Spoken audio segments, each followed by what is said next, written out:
Hello viewers, આપ સૌને મારા જય શ્રી કૃષ્ણ. અધિક માસની કથાની સત્સંગ યાત્રામાં આજે આપણે 27મો અધ્યાય લઈશું અને 27મા અધ્યાયનું નામ છે કદર્યનું આખ્યાન. શ્રી નારાયણ બોલ્યા એમ કહી મુનીશ્વર વાલ્મીકી બોલતા બંધ થયા. એટલે રાજા દર્દધન્વાએ તેમને નમન કર્યું અને પછી હર્ષયુક્ત થઈ પોતાની પત્ની સાથે ભક્તિપૂર્વક તેમની પૂજા કરી. ત્યારે વાલ્મીકીએ પણ તેમની પૂજાનો સ્વીકાર કરી આશીર્વાદ આપ્યો અને કહ્યું કે તારું કલ્યાણ થાવ. હવે હું પાપોનો નાશ કરનારી સરયુ નદી તરફ જઈશ. આપણે બંને આમ વાતોમાં પડ્યા અને હવે સાયંકાળ પણ થઈ ગયો છે. એમ કહી મુનિશ્રેષ્ઠ વાલ્મીકી તરત જ ચાલતા થયા. ત્યારે રાજાએ પણ શહેરના સીમાડા સુધી તેમની પાછળ જઈ ઘરે આવ્યા. ઘરે આવીને તેમણે પોતાની સુંદર પત્ની ગુણસુંદરીને આ પ્રમાણે કહ્યું.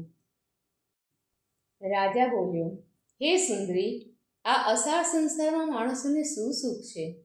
તેમાં રાગ, દ્વેષ આદિ 6 શત્રુઓ રહેલા છે અને તે સંસારની સરખામણી આકાશમાં ખોટા દેખાતા ગંધર્વનગર સાથે જ કરી શકાય છે. વળી આ શરીરનું પણ છેવટે કીડા, વિષ્ટા કે રાખોડી જ નામ પડે છે અને વાયુ, પિત્ત તથા કફની અધિકતાવાળા મળ, મૂત્ર તથા લોહીથી તે વ્યાપ્ત છે. તેનું મારે હવે શું કામ છે? માટે આ નાશવંત શરીર વડે અવિનાશી મોક્ષપદ પ્રાપ્ત કરી લેવા હું વનમાં જવા ધારું છું અને ત્યાં હે સુંદરી, પુરુષોત્તમ ભગવાનનું હું સારી રીતે સ્મરણ કર્યા કરીશ. તે સાંભળી તેની પતિવ્રતા પત્ની ગુણસુંદરી વિનયથી નમ્ર થઈ 2 હાથ જોડી શોક સાથે કહેવા લાગી. ગુણસુંદરી બોલી, હે રાજા, હું પણ તમારી સાથે જ આવીશ, કેમ કે પતિવ્રતા સ્ત્રીઓનો પતિ દેવ છે. જે સ્ત્રી પોતાના પતિના ગયા પછી પુત્રને આધીન થયેલા ઘરમાં પુત્રની વહુને વશ થઈ રહે છે એ તો પારકે ઘેર પડી રહેતી કૂતરી જેવી છે. પિતા માપસર આપે છે, ભાઈ અને પુત્ર પણ માપસર જ આપે છે. અમાપ આપનારો હા એક પતિ જ હોય છે, તો પછી કઈ સ્ત્રી પોતાના પતિની પાછળ ન જાય? પત્નીનું વાક્ય સ્વીકારી લઈ રાજાએ પુત્રનો રાજ્ય પર અભિષેક કર્યો અને પછી તરત જ પોતે પત્નીની સાથે મુનિઓએ સેવેલા વનમાં જતા રહ્યા. હિમાલયની પાસે ગંગા કિનારે જઈ બંને સ્ત્રી પુરુષે પુરુષોત્તમ માસ આવ્યો ત્યારે 3 કાળ સ્નાન કરવા માંડ્યું. હે નારદ, ત્યાં પુરુષોત્તમ માસને પ્રાપ્ત કરી પત્ની સહિત રાજાએ શ્રી પુરુષોત્તમ ભગવાનનું સ્મરણ કરતા રહી વિધિપૂર્વક તપ કરવા માંડ્યું. બંને હાથ ઊંચા રાખી પગના અંગૂઠા પર અદ્ધર ઊભા રહી તેણે આકાશ તરફ દ્રષ્ટિ રાખી અને નિરાહાર રહી શ્રી કૃષ્ણ ભગવાનનો જપ કરવા માંડ્યો. એમ વ્રત કરવામાં સ્થિર થઈ રાજા તપનો ભંડાર બની ગયો.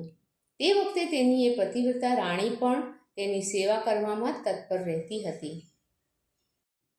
એમ વ્રત કરતા પુરુષોત્તમ માસ પૂર્ણ થયો એટલે ઘુઘરીઓના ઝુમખાઓથી શોભતું એક વિમાન ત્યાં આવી પહોંચ્યું.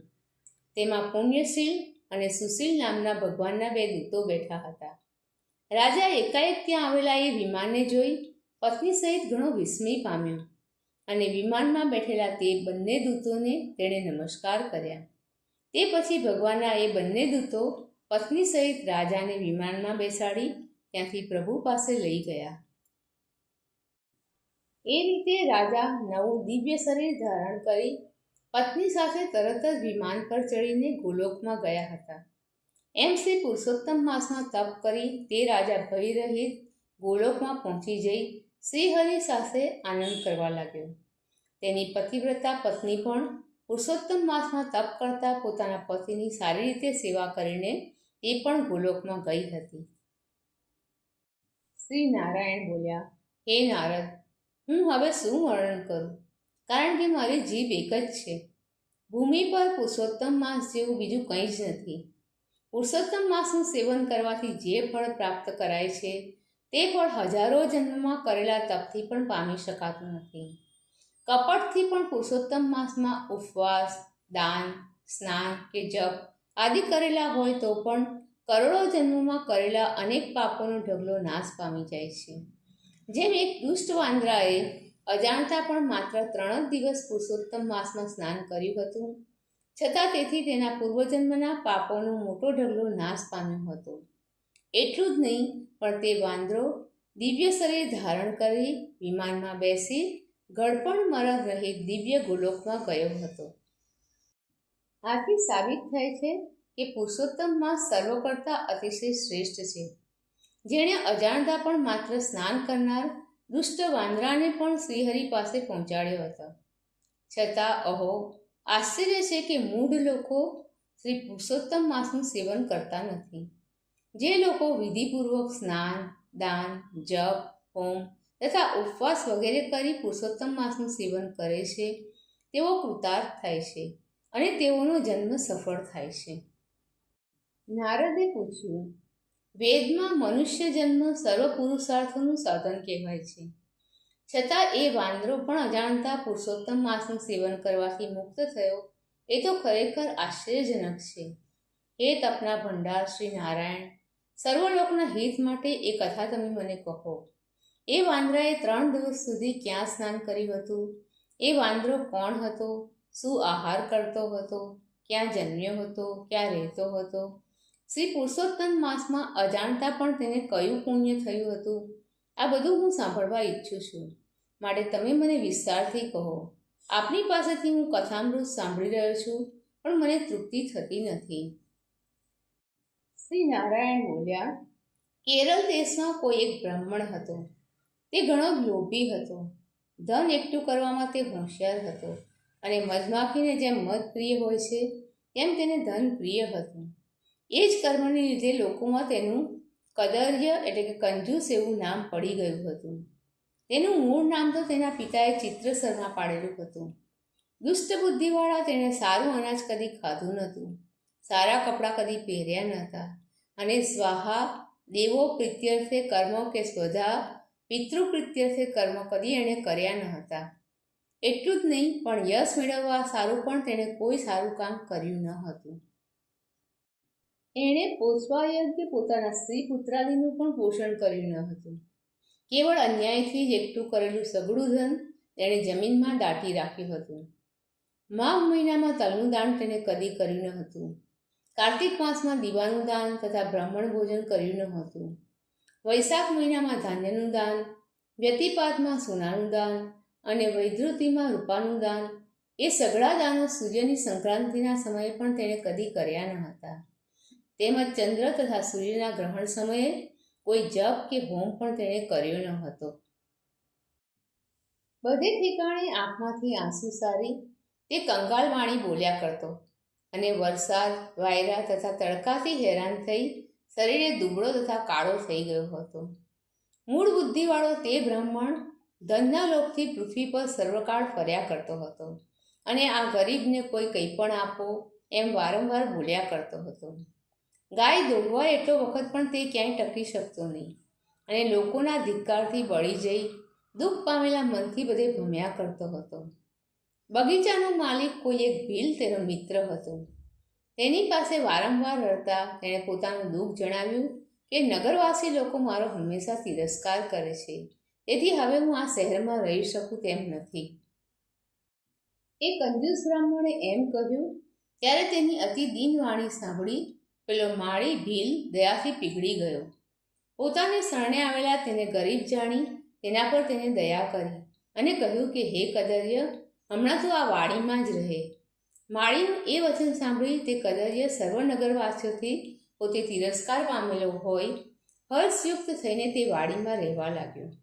હંમેશા એ માળી પાસે તે રહેતો હતો અને તેની આજ્ઞાનું પાલન કરતો હતો.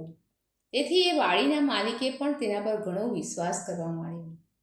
પછી તેનું મન એના પર અત્યંત વિશ્વાસુ થયું ત્યારે તે માળીએ તે બ્રાહ્મણને જ પોતાના જેવો વાડીનો માલિક બનાવી દીધો. વાડીનો બધો વહીવટ તે બ્રાહ્મણને જ તેને સોંપી દીધો, અને આ તો સર્વ રીતે મારો પોતાનો જ માણસ છે એવો પોતાનો નિશ્ચય થવાથી પોતે વાડીની ચિંતા છોડી દઈને રાજાના ઘરે રહેવા લાગ્યો. રાજાને ઘરે પણ એ માળીને હંમેશા ઘણું જ કામ રહેતું, તેથી પરાધીન બની પોતાની વાડીમાં તે જઈ શકતો જ ન હતો. એટલે પેલો કદર્ય બ્રાહ્મણ વાડીના ફળો ખૂબ ધરાઈને આનંદથી ખાઈ જવા લાગ્યો, અને જે ફળો બાકી રહેતા તે પણ લોભથી અત્યંત નીચ બની વેચવા લાગ્યો, અને તેમાંથી જે ધન આવતું તે બધું પોતે નિસંગ થઈ લઈ લેવા લાગ્યો. જે વખતે પેલો માળી પૂછતો તે વેળા તેની આગળ આવું જૂઠું બોલતો કે હું તો શહેરમાં ભમી ભમી ભિક્ષા માગીને ખાયા કરું છું અને રાત દાડો તમારા બગીચાની સંભાળ રાખ્યા કરું છું. તેથી આ બગીચામાં ફળ જોકે હતા, પરંતુ અહીંયા પક્ષીઓ ઘણા આવે છે અને બધા ફળો ખાઈ જાય છે. જુઓ, એમાંથી કેટલાક પક્ષીઓને તમે મારી નાખ્યા છે. તેઓના માંસ તથા પીછા પણ ચારે બાજુ પડ્યા છે. તે જોઈ વાડીનો માલિક ઘણો જ વિશ્વાસ પામીને ચાલ્યો જતો હતો. દુષ્ટ બુદ્ધિ એ બ્રાહ્મણ એમ સદા વર્તી રહ્યો હતો, અને તે સ્થિતિમાં તેના 87 વર્ષ વીતી ગયા. પછી તો તે કદર્ય બ્રાહ્મણ ગળપણથી ઘણો ઢીલો બની ગયો, અને તે મૂળ બુદ્ધિ ત્યાં જ મરણ પામ્યું. એ વખતે તે અગ્નિ કે લાકડા પણ પામી શક્યો નહીં. તેનો અગ્નિ સંસ્કાર પણ કોઈએ કર્યો નહીં. માટે વેદવક્તાઓએ ખરું જ કહ્યું છે કે પાપ કર્મનો ભોગવ્યા વિના નાશ થતો નથી. મરણ સમયે તે બ્રાહ્મણ હાય હાય કરતો હતો, યમદૂતોના ધોકાઓના મારથી પીડાતો હતો, અને અતિ ભયંકર યમરાજના મહામાર્ગે ઘણા જ કષ્ટપૂર્વક જઈ રહ્યો હતો. તે વેળા પૂર્વે કરેલા પોતાના કર્મો તેને યાદ આવતા હતા. તેથી અસ્પષ્ટ અક્ષરોએ તે બક્યા કરતો હતો, અહો દુષ્ટ બુદ્ધિ, મારા કંજૂસનું અજ્ઞાન તો જુઓ. કાળિયા મૃગોથી વ્યાપ્ત આ પવિત્ર ભરતખંડમાં દેવોને પણ દુર્લભ મનુષ્ય જન્મ મને મળ્યો હતો, છતાં મેં શું કર્યું? ધનના લોભથી મેં વ્યર્થ જન્મ ગુમાવ્યો છે. ઘણા લાંબા કાળથી જે ધન મેં એકઠું કર્યું હતું તે તો છેવટે પરાધીન બન્યું છે. હવે તો હું કાળના પાસમાં સપડાઈ જઈ પરાધીન બન્યો છું. હું શું કરી શકું? મનુષ્ય જન્મ પામીને પણ મેં કંઈ શુભ કર્મ કર્યું નહીં, દાન દીધું નહીં, અને અગ્નિમાં હોમ પણ કર્યો નહીં. હિમાલયની ગુફામાં તપ પણ કર્યું નહીં. માઘ માસમાં સૂર્ય જ્યારે મકર રાશિમાં જાય છે ત્યારે મેં ગંગાનું પાણી પણ કદી સીવ્યું નહીં. પુરુષોત્તમ માસમાં છેવટે 3 ઉપવાસો પણ મેં કર્યા નહીં. કાર્તિક માસમાં જે વખતે તારાઓ દેખાતા હોય તે વેળા પ્રાતઃ સ્નાન પણ મેં કદી કર્યું નહીં. પુરુષાર્થોને આપનારો મનુષ્ય દેહ મેં પોષ્યો નહીં, અને અહો મેં એકઠું કરેલું ધન નકામું જમીનમાં જ રહી ગયું. મેં દુષ્ટ બુદ્ધિવાળાએ જીવન પર્યંત જીવને દુઃખ જ દીધા કર્યું. મારા જઠરના અગ્નિને પણ કદી મેં શાંત ના કર્યો. કોઈ પર્વના દિવસે પણ મેં સારા વસ્ત્રોથી મારું શરીર ઢાંક્યું નહીં. તેમજ જ્ઞાતિઓ, બાંધવો, ભાણેજો, જમાઈ, પુત્રી, પિતા, માતા, નાના ભાઈઓ, પતિવ્રતા સ્ત્રી તથા બ્રાહ્મણોને મેં સંતોષ્યા જ નહીં. અરે એકવાર પણ મેં તેઓને મિષ્ટાનથી કદી તૃપ્ત કર્યા નહીં.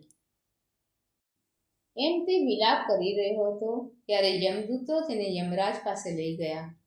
તેને જોઈ યમરાજના પ્રધાન ચિત્રગુપ્તે તેના પુણ્ય પાપની તપાસ કરી, અને પછી પોતાના સ્વામી ધર્મરાજને તેને કહ્યું કે આ કદર્ય બ્રાહ્મણ ઘણો જ નીચ છે. આ દુષ્ટબુદ્ધિએ ધનનો લોભ જ કર્યો છે. તેનું પુણ્ય કંઈ જણાતું જ નથી. આણે વાડીમાં રહી પુષ્કળ પાપ કર્યું છે. વાડીના માલિકના સઘળા ફળો ચોર્યા છે, અને તેમાં જે પાકા ફળો હતા તે ખાઈ ગયો છે, અને બાકીના ફળો પણ ધનના લોભથી આ દુષ્ટબુદ્ધિએ વેચી નાખ્યા છે. આ માણે ફળની ચોરીનું તથા વિશ્વાસઘાતનું મોટું પાપ કર્યું છે. હે પ્રભો, એ બંને પાપ આનામાંથી ઉગ્ર છે. તેમજ બીજા પણ ઘણી જાતના પાપો આનામાં રહ્યા છે. નારાયણ બોલ્યા, હે બ્રહ્માના પુત્ર નારદ, ચિત્રગુપ્તનું એ વાક્ય સાંભળી ધર્મરાજા અતિશય ક્રોધથી ઉભરાઈ ગયા. તેમણે આજ્ઞા કરી કે આ બ્રાહ્મણ 1000 વાર વાંદરાની જાતિમાં જાઓ, અને તેણે જે વિશ્વાસઘાત કર્યો છે તેનું ફળ તો તેણે પાછળથી ભોગવવાનું જ રહેશે. ઇતિ શ્રી બૃહન્નારદીય પુરાણ વિષયના પુરુષોત્તમ માસ મહાત્મ્યમાં કદર્યનું આખ્યાન નામનો 27મો અધ્યાય સમાપ્ત. દર્શક મિત્રો, આપ સૌને મારા જય શ્રી કૃષ્ણ.